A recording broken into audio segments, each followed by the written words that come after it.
तुकाराम बाबा की जय हो। तुकाराम, कैसे हैं आप? और माझा माइक नहीं है। अच्छा अच्छा, हिंदी समझते हैं आप ना? हिंदी समझते हैं ना? कौन से गांव के हैं आप जो ये ताज को लेने जा रहे हैं? क्या है ये? बुजुर्ग पिपलियापुर का है मैं। अच्छा, लेकिन क्या है, वो जमीन हमारा है।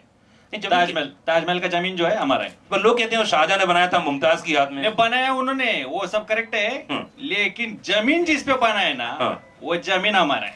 वो कंस्ट्रक्शन उन्होंने किया है उसके ऊपर, हमारा उसमें कोई हाथ नहीं है। अच्छा, कंस्ट्रक्शन। हाँ, कंस्ट्रक्शन उन्होंने मारा है, लेकिन क्या है, जमीन हमको बिना बताए मेरे परदादा से सल्टा लिया ना उन्होंने। ओके। हाँ, तो ऐसा वो जमीन हमको वापस मांग दे। क्या अभी मैं शेतकरी आदमी है, हाँ। किसान आदमी है, मेरे को खाली खेती करना आता है, तो मेरे को उधर खेती करने का है, मेरे पास जमीन नहीं है। अच्छा। तो मेरे को जैसा ये 23 सितंबर को अभी हमारा निकाल लगने वाला है, जैसे अपने हाथ में आ जाएगा, मैं ताजमहल को हटा देगा और मैं वहाँ पे अपना खेती बाड़ी करेगा। अरे बाप रे, तो इन्होंने कौन कौन ने ताज नहीं देखा? नहीं देखो, देख लो बाबा जल्दी जाके आप भी। हाँ, नहीं तो 23 सितंबर को उधर से थैंक यू होने वाला है सब। पिक्चर में ही देखा है ताज।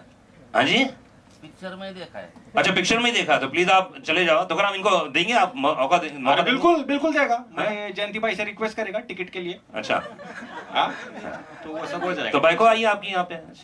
बाइक को आई है ना, बुला जाना। दोनों बाइक को आई है। ऐसा एक बाइकों ने बोला अरे मेरे लिए भी ताजमहल बनाने का। मैं बोला देरी तो तू कर रही है। तो मैं अपना बाइको जो तुकाराम का जो बाइको है, तुकाराम का बाइको को बुलाता है, सुनंदा मराठे। सुनंदा के लिए जोरदार तालियां। ओहो सुनंदा, क्या बात है। सुनंदा, आप कौन से गांव की हो? मैं भी बुजुर्ग पिपलियापुर। अच्छा, सेम। हो। अरे बाप रे। अच्छा, तो ये जो आपको मालूम था कि इनके पूर्वज की ये जमीन थी, ये जहाँ ताजमहल बना था, मालूम था नहीं, आपको? मेरे को 2 दिन के बाद मालूम पड़ा। अच्छा, तो कैसा रिएक्शन था, कैसा लग रहा था? मेरे को बहुत अंग्रेजी में क्या बोलते हैं, प्राउड प्राउड महसूस किया तुमने? ऐसा क्या ज्यादा वो पैसा दिखता है ना, जमीन एकदम ताजमहल वाला जमीन है। अच्छा। तो ऐसे ज्यादा पैसा दिखेगा तो प्राउड ही लगेगा। इसको बोलो किधर अपना इंटीरियर का, किधर का मराठवाड़ा में किधर अंदर का जमीन देगा, तो बोलेगा नहीं लेगा। अच्छा, उधर की चाहिए, ताजमहल का चाहिए, ताजमहल का चाहिए। ज्यादा मिलेगा इधर। अच्छा, ये बात बताओ सुनना कि वहां पर ताजमहल की जब हट जाएगा वहां पे, तो क्या क्या वहां पे पैदा होने वाला है? मैं अपना एक खूबसूरत सा झोपड़ा बनाएगी बाजू में। देखा ये ऐसा होता है। ताजमहल हटा के झोपड़ा बनाएगा। ओके, और वहां पे खेती किसानी होगी? ऐसा जरूर होगी। अच्छा, वो क्या है, अभी आप देखेगा तभी आपको पता चलेगा उधर क्या पहला कौन सा खेती होता था और किधर वो हमारा खेती का सामान किधर सप्लाई होता था। वो सब आपको तुकाराम पिक्चर में बताएगा। अच्छा, तो जैसे कि देखा जाए तो भाई तुकाराम पूरी तरह से तैयार है ताजमहल को हटाने के लिए, बंद करने के लिए। तो आप लोग प्लीज जितना जल्दी हो सके ताजमहल देख लीजिए, क्योंकि आपने कोर्ट से अनुमति ले ली बंद करवाने की। बिल्कुल, जब तक ये इसका फैसला नहीं होता है केस का, तब तक मैंने विनंती किया है ताजमहल बंद रखने। पर इतने सालों बाद कैसे तुम्हारे दिमाग में आया कि यार इसको बंद करना चाहिए, मेरी जमीन है, वो कैसे याद आया? क्या है, अभी किसान के लिए जमीन उसका माँ होता है। ओके, और किधर उसको जमीन में ओके बोला मैं भी है, मैं देखा तुम्हारे साथ मैं भी इंग्लिश बोलने लगा। तो किसान के लिए जमीन अभी माँ होता है, उधर किधर उसको खेती करने को नहीं मिलेगा, तो वो फिर ढूंढेगा मैं किधर कर सकता है। ऐसा मैं ढूंढ रहा था तो मेरा एक पिटारा में मेरे को मिल गया पेपर। ओके, तो उसके पेपर आपके पास है? हाँ, मेरे को पता चला कि वो ताजमहल का जो पूरा जमीन है ना, वो अपना है। तो मैं बोला फिर सही है ना, अभी अपना जमीन है तो उधर जाके खेती करने का अपन, क्योंकि अपने को तो उतना ही आता है ना, किसान को खाली खेती बाड़ी करना आता है, बरोबर। तो उधर जाके करने का, जमीन मिल गया बस। क्या बात है, बहुत बढ़िया, जोरदार ताली होनी चाहिए। वो अभी क्या जमीन पार्लियामेंट का होता था ना, तो मैं उधर भी यही करता था। अरे लगता है अगली फिल्म में तुम पार्लियामेंट जाओगे। पार्लियामेंट सबसे ज्यादा उपजाऊ जमीन तो वही है। बहुत बढ़िया। मैं इस फिल्म के डायरेक्टर साहब को यहाँ निमंत्रण करूंगा, please come on the stage. एक बार जोरदार ताली होनी चाहिए। अजीत सिन्हा साहब, माइक्रोफोन दिया जाए। अजीत साहब बधाई हो, कांग्रेचुलेशंस। क्योंकि हमारे यहाँ हिंदुस्तान में 800 फिल्में बनती हैं, उनमें से सिर्फ 150 या 200 फिल्में पर्दे पे लग पाती हैं, और बड़े गर्व और बड़ी खुशी की बात है कि आज इतने सारे लोग यहाँ पर आपके साथ मौजूद। एक बार जोरदार ताली चाहिए। सर जी, ये कहाँ से कॉन्सेप्ट आया, क्या विचार आया कि आपने सोचा कि ये कहानी पर काम करना चाहिए? सर जी, ये कॉन्सेप्ट एम सलीम जी ने मेरे पास लेके आए थे, जो राइटर हैं। मैं चाहूँगा कि वो भी आ जाए यहाँ सामने। हाय सलीम भाई। और उन्होंने मुझे ये कहानी सुनाई थी और बहुत ही यूनिक लगा मुझे। ओके।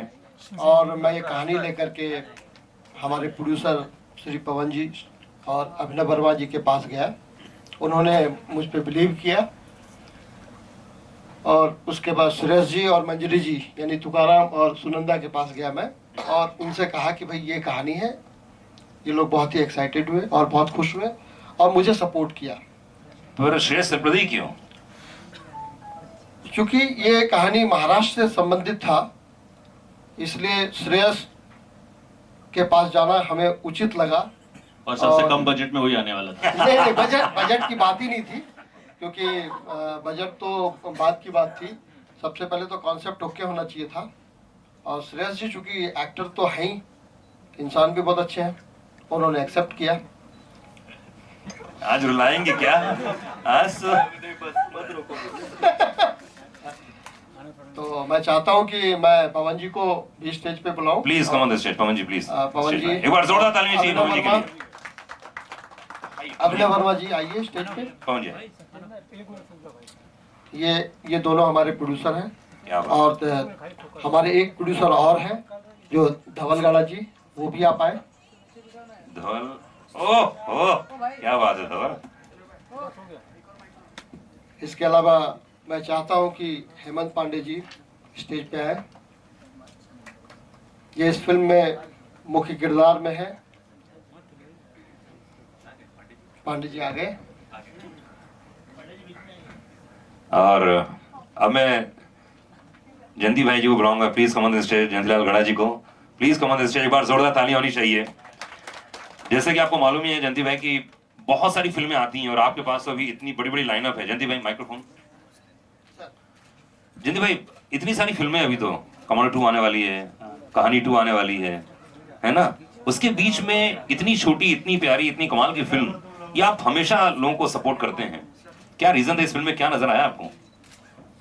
ये फिल्म हमको दिखाई अजीत जी ने और पवन जी को साथ लाए, फिर अच्छी दोस्ती बनी।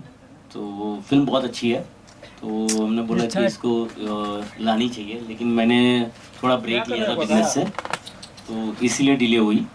फिर उनके बाद सेंसर ने इनको लगभग 6-7 महीने प्रॉब्लम करी। सेंसर में बहुत प्रॉब्लम हुई और सेंसर ने जो लाइन लिखी जिससे हम लोग सब लोग पढ़ के भी दुखी हैं कि ये फिल्म दिखाने से हिंदू मुसलमान के दंगे फसाद हो जाएंगे। लगता है प्रोमो देखकर तो लगता नहीं है सर। हाँ, लेकिन उन्होंने ये लिखा है और वो लेटर भी है।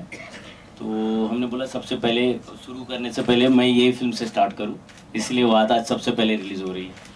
क्या बात है। पांडे जी बहुत सारी फिल्में की, ऑफिस से लेकर हिंदुस्तान के जितने भी कॉमेडी शो बने होंगे, सर्वोपरि आपका नाम है पांडे जी। इस फिल्म में क्या खास बात नजर आई? क्या कहानी ऐसी है जो आपको दिल को छू गई और लगता है कि लोगों को बहुत पसंद आएगी? पहली बात तो बड़ी इमोशनल सी कहूँगा कि अजीत भाई ने मुझे ये विलन का रोल दिया, उसके लिए उनका बहुत बहुत धन्यवाद।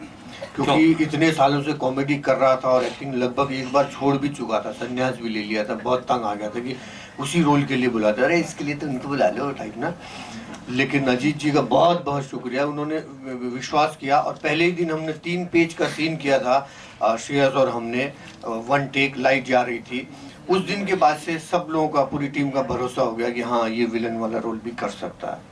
और आज क्यों ऐसा लगता था कि आप विलन नहीं कर सकते हो? तो सही नहीं, हम तो हैं लेकिन देते नहीं थे ऐसा रोल। तो आज मेरी 12-13 फिल्में बन के तैयार है, जिसमें से 5 भी रिलीज हो गई, तो 3-4 में विलन हूँ आने वाली फिल्म। अगली फिल्म में जयंतीलाल गड़ा जी को दिखाया जाए। उन्हीं वो कोई करेंगे आप सब। आज वो मिल चुके हैं और उनकी वाकई उनका टेस्ट जिस तरह का मदद करी या एक सपोर्ट दिया तो बल बढ़ता है। क्योंकि हम तो कलाकार हैं, मजदूर हैं, हो सकता है कल को आपकी फिल्म में भी दिखाई देंगे, कोई पान वाला भी पिक्चर बनाई देगा तो उसमें भी दिखाई देंगे। लेकिन हमें अच्छा लगा कि हमारे साथ काबिल लोग जुड़े, बेहतरीन अभिनेता के रूप में श्रेयस जुड़े, मंजरी, अजीत भाई, सलीम जी। इतना अच्छा लेखन लिखते तो 25 साल से, लेकिन आज परमात्मा की कृपा से 10-10, 12-12 फिल्में अच्छी लिख रहे हैं।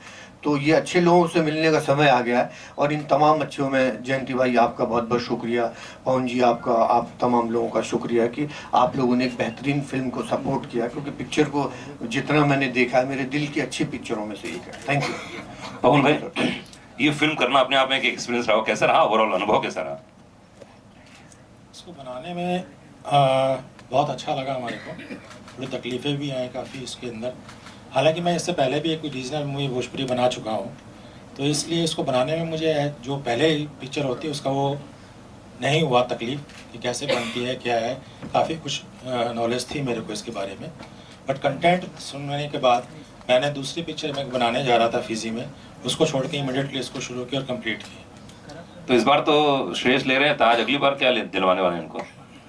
Eiffel tower. अजीत भाई, ऐसी फिल्में छोटी फिल्म होती हैं, बहुत एंटरटेनिंग होती हैं, लेकिन एक मैसेज देके जाती हैं। ये क्या मैसेज देने वाली है एंड में? सर इसका मैसेज तो अभी नहीं बताऊंगा, क्योंकि वो तो आप फिल्म देखने के बाद बिल्कुल आप उसको करेंगे, लेकिन ये एक 100% मैसेज वाली पिक्चर है किसानों के लिए। जो हमारे श्रेयस जी शेतकरी बने हैं, जो किसानों को आइडेंटिफाई कर रहे हैं। जय सर। क्या बात है। तो देखिए श्रेयस, अगर माइक्रोफोन मैं पूछूं आपसे, देखिए बहुत सारे ऐसी फिल्में आती हैं और आपने जितनी भी फिल्में की हैं लगभग कंटेंट ऐसा कमाल का होता है। कोई सी भी फिल्म उठा के देख लीजिए आप, पहली इकबाल से देख लीजिए, सब फिल्म में कमाल कंटेंट होता है। टीवी इंडस्ट्री से आप आए हैं, थिएटर करते हैं आप, इतने सारे फॉर्मेट में काम करने के बाद आज ये वाह ताज कर रहे हैं। तो कोई ऐसी चीज बताओ जो इसमें बड़ा यूनिक था, आपको ऐसा लगे कि यार वाकई ये ऐसी फिल्म और बननी चाहिए। आई गेस सबसे पहले तो सब्जेक्ट ही काफ़ी यूनिक था। सो यू नो, अजीत जी और सलीम भाई जब मिलने आए थे तो मुझे बाद में पता चला कि वो काफ़ी टाइम से मिलने की कोशिश कर रहे थे। मैंने सेड नहीं आने दो प्लीज़, आधा घंटा मिलते हैं। और उनका ठीक है। मैंने कहा एक वन लाइन सुनाइए। तो कभी कभी ऐसा होता है ना, नरेशन करें। अच्छा नरेशन, ठीक है, पहले वन लाइन सुन लेते उसके बाद में नरेशन। तो मैंने कहा वैसे ही एक 15 मिनट मिल लेते। एंड 15 मिनट में उन्होंने कहा कि सर छोटी सी कहानी है।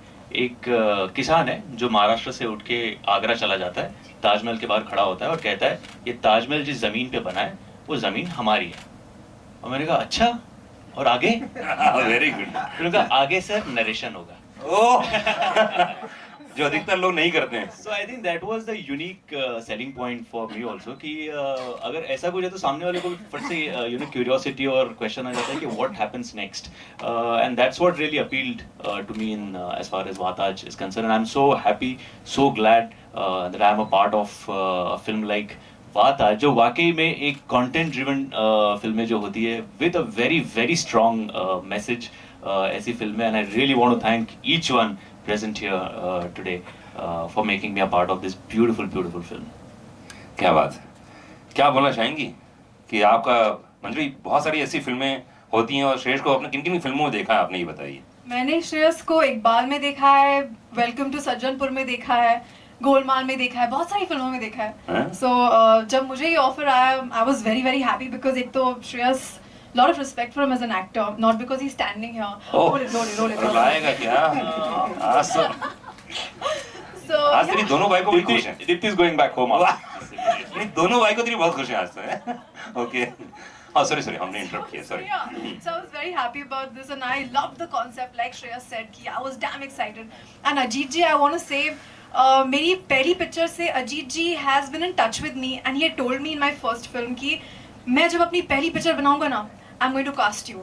And he stood by that, and he always, like when he was ever making a film, he was always like, you know, approaching me first and asking me like, ये है role, will you want to do it and all. And I was so happy when I heard this concept, and finally we got to work together. You know, Manjari has always played very urban characters. The first time ever that she's playing a very rural किसान की wife kind of a character, but glamour नहीं जाएगा। तो आगे देखो, नौवारी आपको दिख रही है? हाँ अभी जरा एक फट से टर्न मारना मंजरी, ए देखो तो बैकलेस। तो ग्लैम क्वेश्चन नहीं छोड़ा उसने।